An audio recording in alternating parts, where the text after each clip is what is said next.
I was very proud and happy for the team. I mean, these are guys that have worked since last winter on changing, improving the culture here at Cornell, and that to be able to handle adversity. We didn't get all the calls. We had some plays that went against us, but one thing we said at halftime is we'd play 60 minutes plus, whatever it took. We would be the last guy standing, and it worked out that way. Football is the greatest team game there is. I mean, we're biased, but and it's not necessarily the 11 best individual players. It's the best 11. And we set out with the idea last winter through our standards of excellence and our leadership council to become tighter, closer knit. A band of brothers, and that these guys would play for each other. And so far, they've been given a couple of visual clues that their hard work and that the philosophy behind the whole thing has paid off.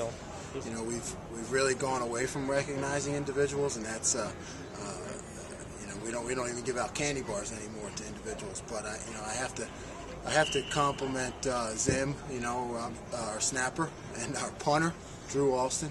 15 punts. Flawless in our punt team.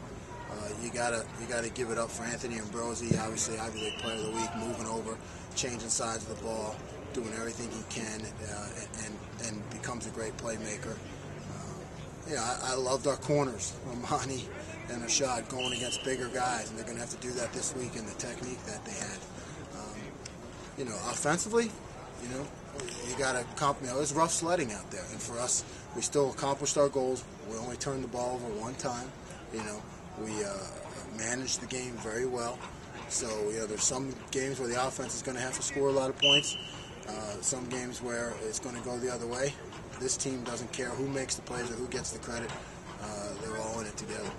Colgate's number one offense at our level of football in terms of running the football. The quarterback's excellent. He manages. He can run it, or he throws it up to Simons, who's 6'6", 235 pounds, and plays like he's 7'8". I mean, he's a great receiver. I think he's going to play in the NFL. So from a defensive standpoint, we've got to be specific and aggressive with our assignments. And offensively, they blitz a lot. They come after you. They're aggressive, hard-nosed. We need to make some big plays. I think that's what was missing last week from an offensive standpoint, is that even if we're having a tough time with first downs, we got to be able to make some big plays on offense and special teams to kind of sway the game.